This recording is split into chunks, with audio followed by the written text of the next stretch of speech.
오늘 하나님께서 주신 말씀 빌립보서 4장 4절 말씀을 우리 같이 한 목소리로 읽어보도록 하겠습니다. 빌립보서 4장 4절입니다. 읽겠습니다. 시작. 주 안에서 항상 기뻐하라. 내가 다시 말하노니 기뻐하라. 자막이 안 나왔나요? 따라해 보겠습니다. 주 안에서 항상 기뻐하라. 내가 다시 말하노니 기뻐하라. 그리스도가 주인 되신 성도의 삶은 기쁘다. 제가 2018년도 주제를 그리스도를 주인으로 모시고 살자, 모시는 삶을 살자라는 주제로 2018년도 주제를 정했었습니다. 그리스도가 주인 되신 성도의 삶은 기쁘다. 빌립보서 4장 4절을 12월 30일 마지막 큐티 본문으로 공부하다가 참 어떻게 바울 선생님이 가지고 있는 그 기쁨을 우리도 가질 수 있을까 고민해 보면서 2018년도에는 전 교인이 그리스도를 주로 삼았으니 기뻐하는 삶을 살면 좋겠다라는 소망이 제 속에 생기게 되었습니다. 우리 기쁨의 근원은 무엇인가? 여러분 한번 질문 드려보았습니다. 여러분 어떨 때 가장 기쁘세요? 한번 생각해 볼까요? 언제가 가장 기뻤나? 2017년도 또 2018년도 새해 시작해서 지금까지 가장 기뻤을 때가 언제입니까? 한번 곰곰이 생각해 봅시다.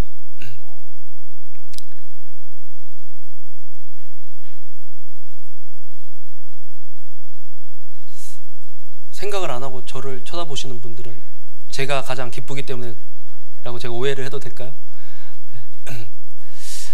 기쁨이라는 것, 기뻐하는 사람을 보면 덩달아 기분이 좋아지는 경향이 있죠.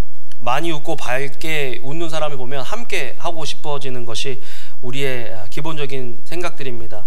기쁨은 여러 가지 것들로부터 옵니다. 사랑하고 사랑받으면 기쁘죠. 원했던 것을 얻으면 기쁘고 얻게 될 때 기쁩니다. 좋아하는 사람을 새롭게 만나는 것도 기쁘고, 사실 기쁨은 외부에서 오는 것 같아요. 그런데 기쁨은 또 어떨 때 보면 성향적으로 그 성향의 사람들이 더 기뻐하기가 쉬운 것 같고, 저 같은 사람은 기뻐하는 게 더 쉬울 것 같고, 또 우울질적인 사람들은 기뻐하는 게 힘들 것 같아 보이는 그런 때도 있습니다. 그런데 오늘 사도 바울은 이런 성향이나 환경이나 관계 때문에 기뻐하라라고 얘기하지 않고 주 안에서 항상 기뻐하라. 내가 다시 말하노니 기뻐하라라고 이야기하고 있습니다. 1월달은 빌립보서 전체를 가지고 강해 설교를 할 것입니다. 오늘 설교는 어떻게 보면 그 강해 설교를 하기 위한 개관인 것 같아요. 전체적인 이 빌립보 교회가 어떻게 세워졌고, 빌립보 교회에 편지를 쓸 당시에 사도 바울의 상황은 어떤 상황이었고, 또 빌립보 교회가 세워졌던 그 빌립보 시의 상황과 빌립보 교회를 세웠던 당시에 바울이 당했던 고난과 어려움은 어떤 것이 있는지를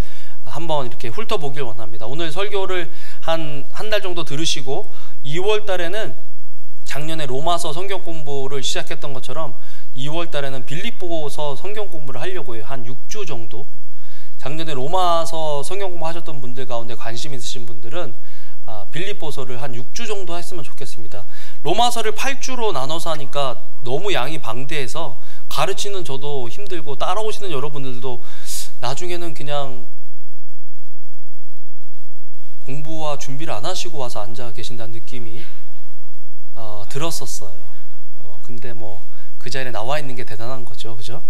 그래서 마음을 저도 비우고 했었던 기억이 나는데, 빌립보서는 4장밖에 안 되기 때문에 마음만 먹으면 10분 15분 안에도 한 번을 다 읽을 수가 있어요. 그래서 여러분들 혹시 마음에 소원이 있으시면, 또 바울이 가졌던 그 기쁨의 원천을 가지고 싶길 소유하고 싶으신 분들은 빌립보 성경 공부에 같이 빌립보서 성경 공부에 사인을 해주시면 되겠습니다.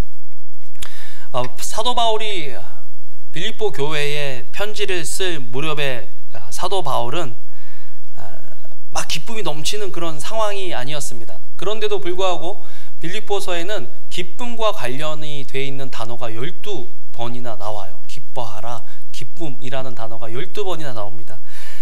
4장밖에 안 되는 이 짧은 성경에 기쁨이라는 단어가 12번, 평균으로 따지면 한 장에 뭐 3번씩 그렇게 나온다고 봐야 되겠죠? 강조해서 그렇게 이야기하는 이유는 무엇인가? 사람들은, 학자들은 빌립보서를 기쁨의 서신이다라고 별명을 붙여서 그렇게 부르고 있는데, 사실 이 바울은 정말 어렵고 힘든 상황 속에 있었던 거죠. 하나님께서 바울에게 로마로 가라고 말씀하십니다. 바울이 선교하고 싶은 열정으로 가득 차 있었는데, 선교에 너무 바빠서 사실은 로마에 못 가고 있었는데 죄인의 모습으로 이제 로마에 가게 되었습니다. 로마로 가는 중에 항로를 따라서 해안으로 가는 게 더 빨리 갈 수 있기 때문에 항로를 통해서 가고 있는데 폭풍우가 불어서 배가 파손될 지경에 하나님께서 그 전날에 바울에게 나타나셔서 이렇게 말씀하십니다. 사도행전 27장 23절에서 25절을 같이 한번 읽어보겠습니다. 시작. 내가 속한 바 곧 내가 섬기는 하나님의 사자가 어젯밤에 내 곁에 서서 말하되 바울아 두려워하지 말라. 내가 가이사 앞에 서야 하겠고 또 하나님께서 너와 함께하는 자를 다 내게 주셨다 하였으니 그러므로 여러분이여 안심하라. 나는 내게 말하신 그대로 되리라고 하나님을 믿노라. 이제 로마로 가고 있는데 하나님께서 야, 지금 막 파도가 치고 죽을 것 같지만 안심해. 너는 가이사 앞에서 복음을 전해야 될 사람이야. 여러분, 만약에 하나님께서 제가 힘들고 어려운데 제 꿈속에 나타나셔서 야, 은광아 두려워하고 힘들어하지 마. 너는 트럼프 대통령 또 문재인 대통령 앞에서 복음을 전할 사람이야. 시진핑 앞에서 복음을 전하는 사람이야 라고 얘기하시면 저는 그 말씀을 믿을 뿐만 아니라 제 생각을 거기에 덧붙일 것 같아요. 그러면 야, 내가 굉장한 설교자가 돼가지고 교계뿐만 아니라 이 세상에 엄청난 영향력을 미치고 그래서 이제 이 땅을 다스리는 그 높은 사람들도 나를 초대해서 내 말에 귀를 기울이겠지? 이렇게 생각할 것 같은데 사실은 하나님께서 그런 말씀, 그런 약속은 바울에게 해주시지 않으셨거든요.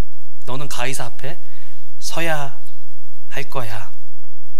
그런데 가이사 앞에 서는 그 과정을 보면 이게 유쾌한 과정이 아닙니다. 죄인으로 붙잡혀와서 2년 동안은 그 가택연금 상태에서 출입도 자유롭고 오가는 사람들에게 복음을 자유롭게 전할 수 있는 그런 상태에 로마 교회와 교제도 하면서 그런 2년을 보냈는데 네로 황제가 되면서 처음에는 아주 정치를 잘했어요. 그러다가 폭군으로 변하면서 유대인들을 핍박하기 시작하는데 사도 바울을 가택연금 상태에서 이제 지하 감옥으로 보내게 된 거죠. 지금 하나님께서 말씀하신 것과 사도 바울의 그 형편이 아예 안 맞아 보이는 그런 형편, 상황에 놓여 있는 것입니다. 하나님께서 사도 바울에게 분명히 가이사 앞에 설 거다라고 얘기했는데 지금 가이사 앞에 설 그런 기회들은 점점 멀어지는 것 같고 자기는 이제 로마의 지하 감옥에 갇히면요 언제 죽어도 당연한 것으로 여겨질 만큼 이제 언제 죽음이 앞에 올지도 모르는 그런 상황에 놓여 있는 것입니다. 그런 상황에서 지금 빌립보 교회의 교인들에게 기뻐하라, 내가 다시 말하노니 기뻐하라라고 말하고 있는 거죠.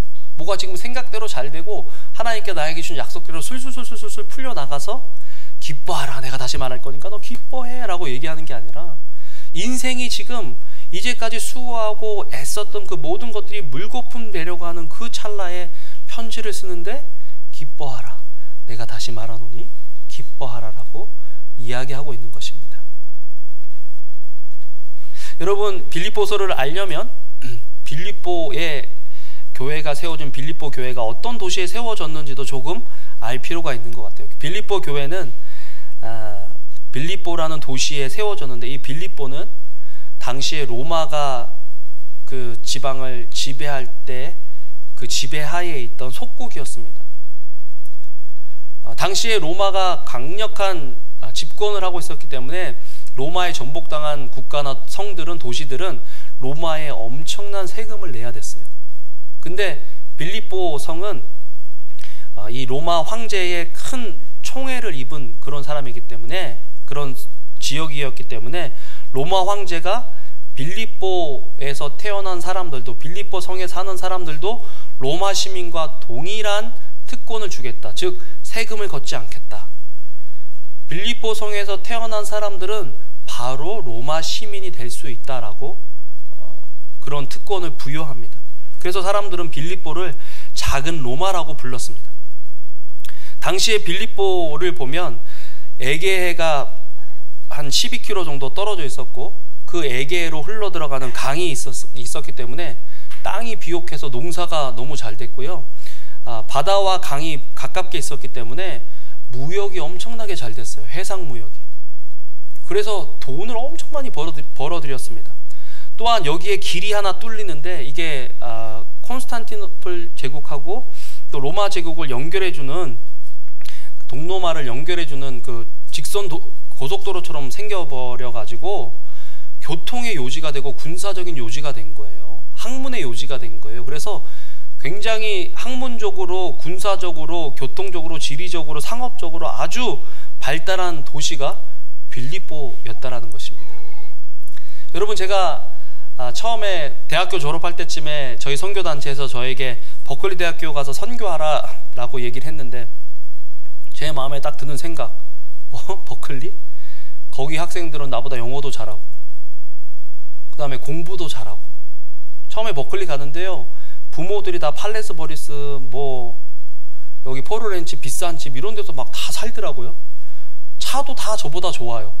근데 저런 애들을 내가 뭘 갖고 선교를 하나. 선교하면은 나보다 못 사는 사람들, 나보다 형편이 좀 안 된 사람들, 밥도 좀 해먹여 가면서 구제도 좀 해가면서 선교해야 될 것 같은데, 내가 지금 제드라의 도움을 받아야 될 것 같은데 내가 뭘 갖고 선교를 하나. 지금 바울이 빌립보에 딱 들어가는 순간, 사실 바울은 빌립보의 그 마게도냐라는 그 큰 지역에 들어가는 첫 관문이 빌립보인데, 그 빌립보에 갈 때 하나님을 향한 믿음과 복음의 가치를 몰랐다면 아마 주눅이 들어서 갔을 것 같아요. 잘 살기도 더 잘 살아, 문명도 더 발달했어, 학식적으로 지식적으로 세상적인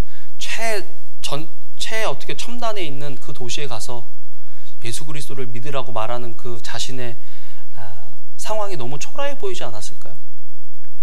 그런데 그런 상황에 지금 사도 바울이 빌립보 교회를 세우는 거죠. 빌립보 교회를 세우는 과정도 그렇게 뭐 순탄하진 않았어요. 그 모습을 보면서 기쁨과 환경은 별개다라는 그런 생각을 해봅니다. 뭐 상황이 좋아야 기뻐하죠. 상황이 좋아야 찬송하죠. 상황이 좋아야 예배하죠 라고 얘기할 수 있는데, 상황이 전혀 안 좋은데도 거기서 예배하는 교회가 세워지더라는 거죠. 자, 빌립보 교회가 어떻게 세워졌느냐, 사도행전 16장 6절에서 10절을 같이 읽겠습니다. 오늘은 빌립보서를 공부한다는 생각으로 좀 같이 따라와 주세요. 같이 읽겠습니다. 시작. 성령이 아시아에서 말씀을 전하지 못하게 하시거늘 그들이 부르기아와 갈라디아 땅으로 다녀가 무시아 앞에 이르러 비두니아로 가고자 애쓰되 예수의 영이 허락하지 아니하는지라 무시아를 지나 드로아로 내려갔는데, 밤에 환상이 바울에게 보이니 마게도냐 사람 하나가 서서 그에게 청하여 이르되 마게도냐로 건너와서 우리를 도우라 하거늘 바울이 그 환상을 보았을 때 우리가 곧 마게도냐로 떠나기를 힘쓰니 이는 하나님이 저 사람들에게 복음을 전하라고 우리를 부르신 줄로 인정함이로라. 이제 사도 바울이 2차 선교 여행을 떠나는데, 사도 바울은 아시아 쪽으로 복음을 계속해서 전파해서 확장시키길 원했어요. 그런데 문이 계속 막히는 거예요. 이거 분명히 하나님께서 원하시는 선교고 또 영혼 구원하기를 하나님께서 원하시는데 왜 문이 자꾸 막히지? 힘쓰고 애쓰는데도 안 되는 거예요. 그런데 하나님께서 환상 속에 나타나셔서 마게도냐 청년을 통해서 와서 우리를 도우라. 유럽 쪽으로 그 발걸음을 하나님께서 옮기시는 거예요. 그래서 그 말씀에 순종해서 마게도냐로 가는데, 마게도냐로 가는 첫 관문이 아까 설명드린 그 빌립보라는 곳입니다. 빌립보는 마게도냐로 가는 첫 성이었는데, 이제 교회를 개척하려니까 기도를 해야 되겠죠. 그래서 유대인들은 어디로 가든지 자기들 회당을 세워요. 미국에도 보면 시나가게라고 적혀 있는 그것들이 유대인들이 예배하는 예배 초소고 모임의 장소입니다. 그런데 유대인들이 그렇게 많지 않거나 영향력이 없는, 유대인들의 영향력이 별로 미치지 못하는 그런 곳에는 적어도 유대인들이 기도 초소를 만들었어요. 그래서 그 기도 초소가, 빌립보에는 기도 초소가 있었어요. 시나고게가 있었던, 회당이 있었던 것이 아니라. 그래서 사람들이 이제 기도하러 오는 사람들이 있으려니 하고 바울과 누가가 기도하러 가는 도중에 누구를 만나냐면 기도하러 온 자주장사 루디아를 만납니다. 자주장사 루디아가 어떤 사람인지 여러분들한테 잠깐 설명을 하면, 자주색 옷은 귀족들이나 왕만 입을 수 있었고 부자들만 입을 수 있었는데, 자주색 전체로 옷이 만들어진 옷을 입으려면 지금 돈으로 따지면 1억 정도가 들어간대요. 그러니까 자주색 옷을 입고 다니는 사람은 그냥 사람들이 생각할 때 저 사람은 뭐 벤틀리 타고 다니는 사람인 거예요. 롤스로이스 타고 다니는 사람들인 거예요. 부자인 거죠. 그런 사람을 대상으로 장사하는 사람이니까 이 자주장사 루디아를 만났던 바울이 저 같은 속물이었으면 이렇게 생각했겠죠. 야, 이거 뭐 하나님이 선교의 문을 여시는구나. 실제적으로 이 빌립보 교회는 사도 바울이 데살로니가는 마게도냐라는 그 지역의 수도였는데, 빌립보는 성이 잘 사는 성이고 데살로니가는 수도였는데, 그 데살로니가 선교를 할 때 적어도 두 번 정도 선교 헌금을 했고, 지금 로마 감옥에 갇혀 있는 바울에게도 감옥에서 살아갈 수 있는 돈이 필요하니까 그 돈을 에바브로 디도라는 사람을 시켜서 전달하게 해줄 만큼 바울에게 관심이 많았고, 또 바울의 사역을 서포트해 주던 그런 사람들이었습니다. 지금 그런 서포트, 그런 지원에 가장 앞장섰을 자주장사 루디아를 만난 거예요. 첫 판부터. 야, 이거 하나님이 형통케 하시나 보다. 그렇게 하고서는 이제 그 여자에게 복음을 전했는데, 아니나 다를까 그 여자뿐만 아니라 그 여자의 온 집이 예수 그리스도를 믿어요. 야, 이거구나. 하나님이 이래서 빌립보 마게도냐로 가라셨구나. 아주 그냥 잘됐다, 형통하네. 막 너무 엑사이링한 거죠. 그래서 또 기도하러 가다가 귀신 들린 여자를 하나 만났는데, 이 귀신 들린 여자가 계속 사람들 앞에서 있건 없건 이 사람들은 하나님의 사자들이다, 하나님이 세우신 사람들이라 막 이렇게 큰 소리로 떠르니까 바울과 누가와 실라가 아주 죽게 된 거예요. 그래서 하다 못해갖고 그 여인에게 씌운 귀신을 쫓아냅니다. 근데 이 여종이 하던 일이 뭐냐면 점을 쳐서 그 여종을 데리고 있던 주인들로 하여금 돈을 엄청 많이 벌게 한 그런 사람, 지금 같으면 용한 점쟁이 같은 사람인 거예요. 여러분 참 재밌지 않으세요? 저는 빌립보서를 공부하면서 이 빌립보가 지금 우리가 살고 있는 세대와 엄청 많이 닮아있다는 생각을 해봅니다. 기술이 발전하고 문명이 발전하고 학문이 발전했음에도 불구하고 지금 미국 이렇게 가까이 LA 가보잖아요. 그러면 사이킥, 뭐 손금 봐주는 곳, 이런 곳이 막 점점 늘어나고 있는 것 같아요. 한국은요, 2017년도 조선일보를 보니까, 인터넷 그 판 조선일보를 보니까 그 점치고 굿하고 하는 그 역술인들의 숫자가 100만이다. 야, 여러분 생각해보세요. 다른 종교인 숫자를 합친 것보다 더 많은 거예요. 왜 100만일까? 100만이 돼도 먹고 살 수 있는 거예요. 사람들이 그렇게, 아니 생각해보세요. 경제적으로도 부해지고 교육적으로도 배울 만큼 배우고 이성적으로 살아가는 세상, 과학적인 세상인 것 같은데 오히려 사람들의 마음은 더 불안해서 그런 사람들을 찾아다닌다. 교회의 문제도 있겠지만 세상이 그만큼 확실한 것들을 원하고 불안에 떨고 있다라는 거죠. 이 여인도 점을 쳐서 돈을 엄청 많이 벌었다고 하는 걸 보면 이 빌립보 성에 사는 그 사람들도 불안해하는 마음이 있었다는 것입니다. 여러분, 우리보다 더 뛰어난 것 같아도, 우리보다 더 잘 사는 것 같아도 우리가 복음을 전할 수 있는 이유가 뭔 줄 아세요? 우리에겐 확실한 복음이 있기 때문이에요. 아멘? 내가 복음을 부끄러워하지 아니하노니 이 복음은 모든 믿는 자에게 구원 주시는 하나님의 능력이 됨이라. 첫째는 유대인에게요, 또한 헬라인에게로다 라고 이야기하고 있죠.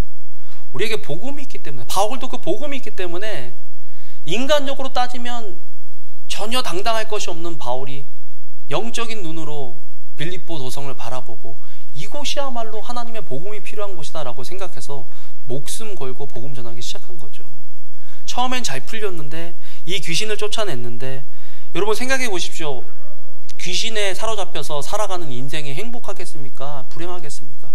비참한 인생을 여인이 살아가고 있으니까 그곳에서 귀신 들린 여인을 쫓아내면 기뻐하고 좋아해야 될 일 아닙니까? 그런데 이 여인의 주인들은 이 여자 때문에 이제 돈을 못 버니까, 귀신이 나가니까 점을 볼 수가 없잖아요. 그러니까 돈을 못 버니까 막 화가 나고 분노해서 사도 바울과 실라를 고발하고 이 사람들을 장터로 끌고 갑니다. 어저껜가 제가 저기 웹툰을 하나 봤는데 그런 얘기를 하더라고요. 이제 우린 저승사자를 안 믿지만 저승사자 사람들이 뭐 죽을 때 이렇게 끌고 온다 그렇게 얘기하잖아요. 저승사자가 밤새 야근을 하는 사람, 아마 며칠 야근을 했나 봐요. 야근하는 사람을 이제 잡아가려고 이렇게 왔는데 사장이 딱 보더니 야근 끝나고 잡아가라.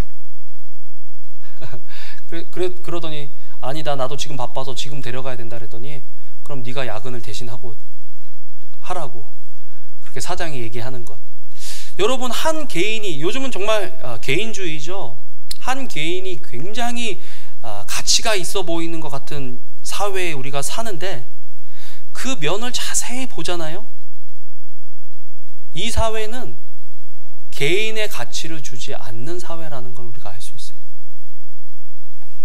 제가 리얼타 하는 형제를 하나 아는데 그 형제가 한 번은 저 밥 사준다고 왔는데 차가 그 전에는 퓨리어스였었는데 렉서스 좋은 걸로 바뀐 거예요. 그래서 차 바꿨네 그랬더니 뭐 제가 왜 바꿨냐 뭐 그렇게 물어보지도 않은데 자기가 먼저 그러는 거예요. 목사님, 퓨리어스를 타고 손님들을 모시고 이렇게 다녔더니 손님들이 자기를 좀 우습게 여긴다는 거예요.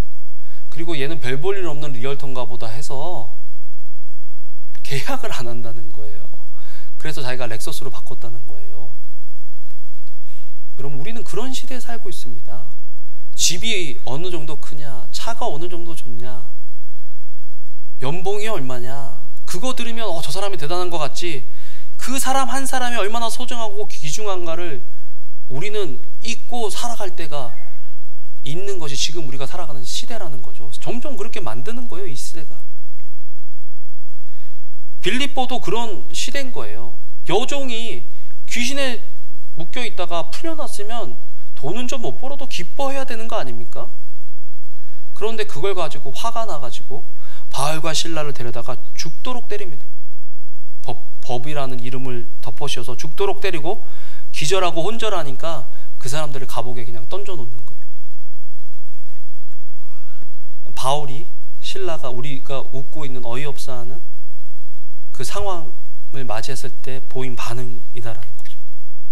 과연 그런 반응을 보일 수 있을까? 사도행전 16장 25절에 보면요, 한밤중에 바울과 실라가 기도하고 하나님을 찬송하며 죄수들이 듣더라. 여러분, 일어나자마자 원망해야 되는 거 아니에요?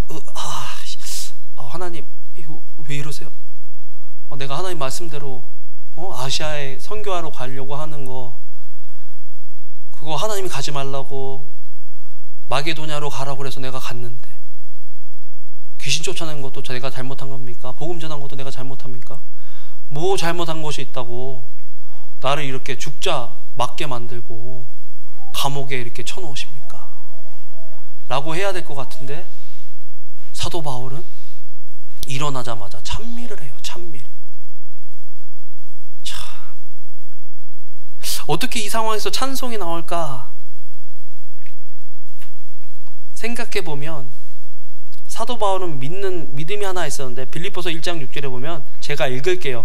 너희 안에서 착한 일을 시작하신 이가 그리스도 예수의 날까지 이루실 줄을 우리는 확신한다. 비록 상황은 이렇게 내가 복음 전하다가 맞고 감옥에 갇히는 상황이지만 하나님의 뜻은 이루어진다는 거예요. 따라해 봅시다. 하나님의 뜻은 이루어진다. 기쁨과 상황이 별개인 사람의 특징은, 내 삶은 비록 힘들고 어려워도 내 삶 속에서 하나님의 뜻이 이루어진다라고 믿는 그 사람은 어떤 상황 속에서도 기뻐할 수 있는 사람이라는 것입니다. 그리스도를 주로 믿는 사람은 어떤 사람이냐면, 그리스도가 주인 되셔서 내 삶이 편해지고 내 삶이 나아지고 내 뜻이 이루어지도록 신앙생활하는 사람이 그리스도를 주로 모시는 사람이 아니라 비록 내 삶은 힘들어지고 비록 내 삶은 내 계획대로 되지 않을지라도 내 속에서 착한 일을 시작하신 그 하나님의 선하신 뜻이 하나님의 때에 하나님의 방법으로 이루어질 것이라는 것을 믿기 때문에 기뻐할 수 있는 그 사람, 바울. 그런 우리들이 되길 주님의 이름으로 축원합니다. 여러분, 주님 믿어서 편안해지려면 딴 거 알아보세요. 우리는 이제 주님 믿으면 점점 불편해지고 힘들어지는 그런 세상에 살 거예요. 회사나 학교나 친구들 속에 예수님 믿으면 미련한 것이라고 이상한 것이라고 놀림당하는 그런 세대에 우리 아이들이 성장할 거라고요. 아이들이 예수님 믿는다고 놀림받으면 여러분 이제 어떻게 하실 것 같아요?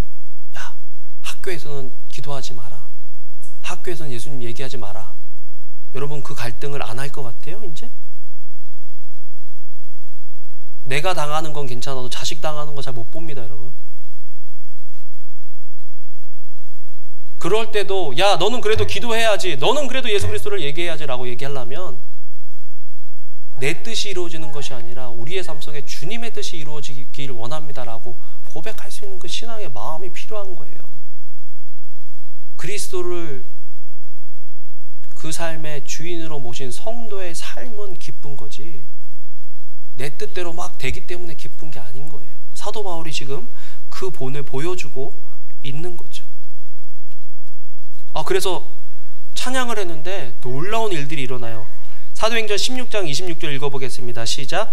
이에 갑자기 큰 지진이 나서 옥토가 움직이고 문이 다 열리며 모든 사람의 매인 것이 다 벗어진지라.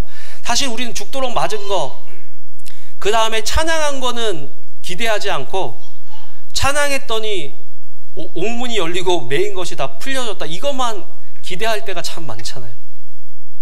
2018년도는 두 가지를 이게 참 저도 여러분들이 제 영적인 자녀들이라 이런 말하기 참 그렇지만 저는 여러분들이 경험하려면 이 두 가지를 다 경험하는 여러분들 되시기를 주님의 이름으로 축원합니다. 주님 때문에 고난도 좀 받고 그렇지만 그 고난 속에서 믿음으로 주님을 찬양하고 기뻐하다가 여러분 앞에 놓여있는 문들이 열리고 매여있던 것들이 풀려지는 경험하는 여러분들 되시기를 주님의 이름으로 축원합니다.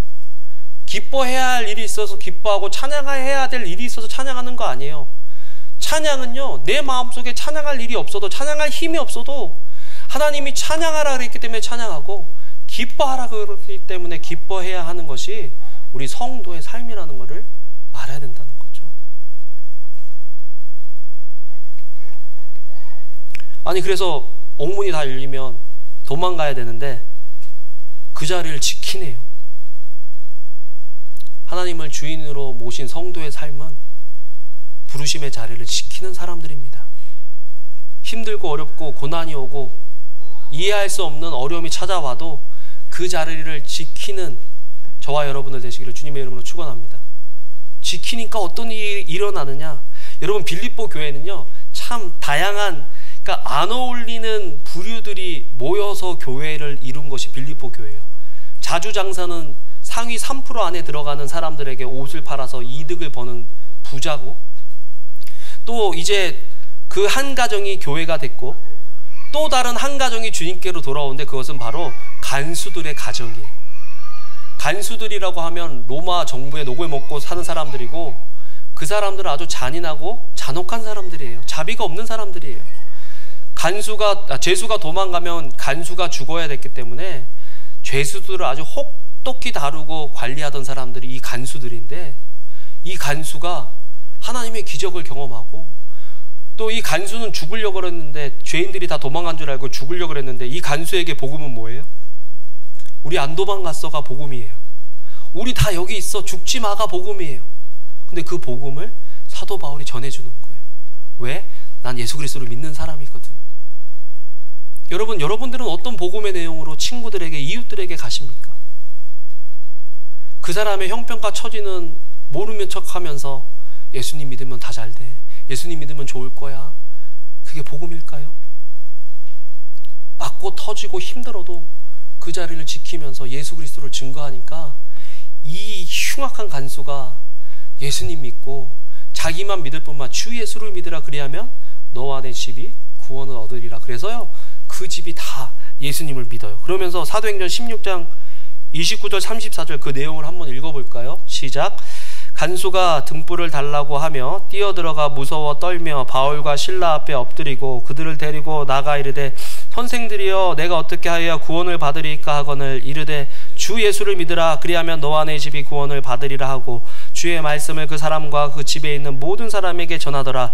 그 밤 그 시각에 간수가 그들을 데려다가 그 맞은 자리를 씻어주고 자기와 그 온 가족이 다 침례를 받은 후 그들을 데리고 자기 집에 올라가서 음식을 차려주고 그와 온 집안이 하나님을 믿음으로 크게 기뻐하니라.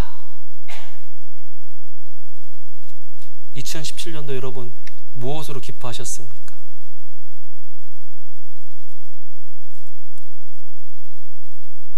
맞고 터지고 손해보고 망해도 한 사람이 구원받았다는 사실 때문에 기쁘세요, 여러분?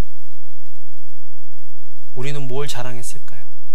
여러분 남편이 설거지 해주고 빨래 해주고 집안일 잘 한다라고 자랑하는 게 여러분 자랑이에요? 아니면 내 남편은 성경을 잘 보고 기도를 더 열심히 하고 말씀 묵상하는 남편이야. 여러분 그게 더 자랑스럽고 기쁘세요? 어떠세요? 여러분 남편이 설거지 안 해주는 게 더 화가 나요? 아니면 말씀을 안 보는 게 더 화가 나요? 어떠세요? 어떠신 것 같아요? 또 남편들은 지금 야 목사님 잘한다 그렇게 하지 말고 말씀 보는 남편, 하나님과 교제하는 남편은 아내를 더 섬기고 도울 수밖에 없습니다. 저도 요즘 밥을 좀 해요. 밥 좀 하고. 그리고 저도 이제 청소를 저는 안 하지만 제 아들을 시켜요. 엄마 힘드니까 네가 바닥을 해라. 그리고 요즘 효자가 하나 입양이 돼가지고 걔가 큰 역할을 해요. 아이로봇. 누르기만 하면 불평도 안 하고 누를 때마다 가서 그냥 자기가 다 하고 자기 집에 딱 들어와서 충전하고 있어요. 얼마나 기특한지 몰라요. 저런 자식이 있었으면 좋겠다. 토도 안 달고 시키면 시킨 대로 그냥 말 없이. 2018년도는요 여러분 이렇게 하면 좋겠어요. 여보 내가 설거지 할게, 내가 청소할게. 여보는 성경책을 좀 보면 좋겠다. 기도를 좀 하면 좋겠다. 남편들도 갔다 왔는데 아내가 힘들어하면 여보 내가 빨래하고 내가 설거지 할 테니까 여보는 성경책을 좀 봐. 여보는 기도를 좀 해. 내가 이거 할게. 그렇게 되면 좋겠어요. 그래서 여러분들이 그러고 자랑하면 좋겠어요. 목사님 우리 남편은요 힘들어도요 성경책을요 놓질 않아요. 성경책을 열심히 봐요. 남편들도 목사님 제 아내가요 집에 왔더니 말씀을 그렇게 열심히 보고 있어요. 암송을 하고 있어요. 큐티를 나눠요. 여러분 2018년도에 자랑과 기쁨은 그런 것들이 될 줄로 믿습니다. 그래야 돼요. 쓸데없는 걸 가지고 비난하고 싸우지 마세요. 속상해하지 마세요. 잘못된 단추를 잘못된 해결책으로 자꾸 서로를 쏘아붙이니까 그게 힘든 거예요. 말씀 보는 것 때문에 싸우세요. 기도 안 하는 것 때문에 싸우세요. 난 그렇게 하면 좋겠어요. 2018년도 제가 여러분들 도와줄 수 있는 일은 빌립보서 성경 공부 오픈하고 그 다음에 제가 한 신약에서 짧은 거 한 3개 4개 해서 올해는 그걸 가지고 성경 공부할 건데 성경 공부하기 전에 항상 한 달 전에는 이렇게 강해 설교를 해놓고 그 다음에 여러분들하고 성경 공부를 오픈할 거니까 하길 원하시는 분들 사인업을 하시고 매주 수요일마다 90일 성경 통독을 할 거예요. 90일. 그래서 그 90일을 교회 와서 수요일날 아니면 여러분 먼데 살면 한 2-3명이라도 묶어서 제가 거기에 관련된 그 성경의 요약들을 해주고 그 다음에 한 5분 정도 그렇게 하고서는 1시간이고 1시간 반이고 앉아서 그냥 우린 성경책만 읽을 거예요. 그 다음 주에 읽을 성경 분량만큼. 그리고 못 읽는 거는 그 주간에 읽는 거예요. 그리고 다음 주 수요일 날 오면 또 그렇게 하고. 혹시 세리토스나 또 멀리 사는 LA에서도 오기 힘들면 거기 사람들 원하는 사람들은 2가정씩 3가정씩 묶어서 그렇게 하세요. 제가 그 머티리얼을 준비해서 드리겠습니다. 그래서 2월부터 2, 3, 4 하고 또 좀 쉬다가 뭐 9, 10, 11 이렇게 3달 90일이면 할 수 있도록 그렇게 할 테니까 여러분들, 저는 2018년도에 다른 거 액티비티 잘 안 하려고요. 거기에 힘 빼고 하기도 힘들고, 우리도 애가 너무 많아서 뭐 같이 하기가 힘들어요. 그러니까 나는 말씀과 기도하는데 여러분들 기회를 드릴 겁니다. 그게 목사가 하는 일이니까. 새벽 기도도요, 제가 아이들한테 그랬어요. 야, 아빠가 작년에는 화수목금토 3개월 동안 새벽 기도 열심히 나갔는데 그 다음엔 좀 힘이 빠져갖고 수요일, 금요일, 토요일만 나갔다. 올해는 아빠가 다시 마음을 먹고 화수목금토 열심히 나갈 거야. 그래. 아빠가 이 약속을 몇 개월까지 잘 지킬 것 같냐? 그랬더니 maybe 3 months? 그렇게 하더라고요. 그래서 제가 오기가 나서 여러분들한테 아예 말씀드리는 거예요. 나는 올해 그렇게 할 거예요. 그러니까 혹시 여러분들 너무 기도하고 싶으시면 한번 와보세요. 제가 나와 있나 안 나와 있나. 5시 반에 일어나서 나와서 말씀 보고 6시 한 반 40분쯤 갈 거고, 꾸준히 나오시는 분들이 있으면 저는 아침도 할 수 있어요. 아침 먹고 직장 가라고. 제가 이렇게 말씀드리는 거는 내 개인이 성장해야 여러분들이 성장하니까. 그렇지만 제가 성장할 때 여러분들도 같이 성장했으면 좋겠어요. 기억하세요. 2018년은 다른 거 갖고 자랑하지 말고 영적인 걸로, 십자가로 자랑하는 여러분들 되시기를 주님의 이름으로 축원합니다. 아멘. 그게 그래야 상황하고 관계없이 기쁜 거예요. 상황은 변하지만 예수님은 변하지 않거든요. 환경은 변하지만 하나님의 약속은 변하지 않거든요. 그러니까 하나님을 부여잡고 예수 그리스도의 말씀을 부여잡아야 항상 기쁜 거예요. 항상 기뻐하라고 도전할 수 있는 거죠. 두 번째로, 기쁨과 인간적인 관계는 별개다. 사실 우리가 기쁨을 얻는 큰 원인 중에 하나는 관계죠. 관계가 좋을 때 우리는 기쁩니다. 누가 우리를 힘들게 하는 한 사람만 있으면요, 100명하고 관계가 좋아도요 죽을 맛이에요. 아주 그냥 잘 때도 그 사람 생각하고 자고, 일어날 때도 그 사람 생각하고 일어나고, 밥 먹을 때도 그 사람 생각하고 밥 먹고, 아주 그냥 달고 살아요. 그죠? 그러니까 내 옆에 있는 좋은 관계들에 소홀히 대하게 되고 그 관계들에게 상처를 주게 될 때가 많죠. 참 우린 미련해요. 있는 것, 좋은 것에 더 관심을 가지고 하면 될 건데 자꾸 우리는 우리에게 힘들게 하는 그 사람의 말과 행동에 초점을 갖출 때가 많죠. 바울은요, 당시에 감옥에, 빌립보서를 쓸 당시에 감옥에 갇혔는데, 감옥이라는 건 단절을 의미합니다. 관계의 단절과 또 감정의 단절과 사회와의 단절과 여러 가지 단절들을 경험하는 곳이 감옥이겠죠. 그런데 때론 우리도 감옥에 살 때가 있어요. 수진자매는 지금은 저렇게 말짱한 얼굴로 앉아있지만 3, 4개월 전만 해도 입덧의 감옥에 갇혀서 정말 고생 많았죠. 야, 수진자매 진짜 고생 많았다. 근데 감옥에 한 사람이 있으면요, 그 주변에 있는 사람들이 다 힘들어져요. 우리 희범 형제도 수진자매 맨날 이렇게 수요일날 수진자매 밥 챙겨주고 리더 모임 오면요, 와, 오늘은 스파게티를 해줬는데 너무 잘 먹었다는 거예요, 재은이가. 근데 고생은 하고 있는데 참 얼굴은 기뻤어요. 와이프 사랑해서 해주니까. 근데 감옥에 누가 갇히면요, 다른 게 다 생각이 안 나고 그냥 어떻게 보면 자기만 바라보게 하고 자기 고통만이 극대화되는 곳이 감옥인데, 사도 바울은 지금 감옥에 있으면서 빌립보 사람들을 향해서 기뻐하라, 내가 다시 말하노니 기뻐하라. 여러분, 사도 바울은요, 로마 감옥에 갇혀 있을 당시에 버림받는 그런 상태였습니다. 디모데후서 4장 16절 17절 같이 한번 읽어보겠습니다. 빌립보서 조금 후에 쓰여진 서신인데 같이 읽을게요. 시작. 내가 처음 변명할 때에 나와 함께한 자가 하나도 없고 다 나를 버렸으나 그들에게 허물을 돌리지 않기를 원하노라.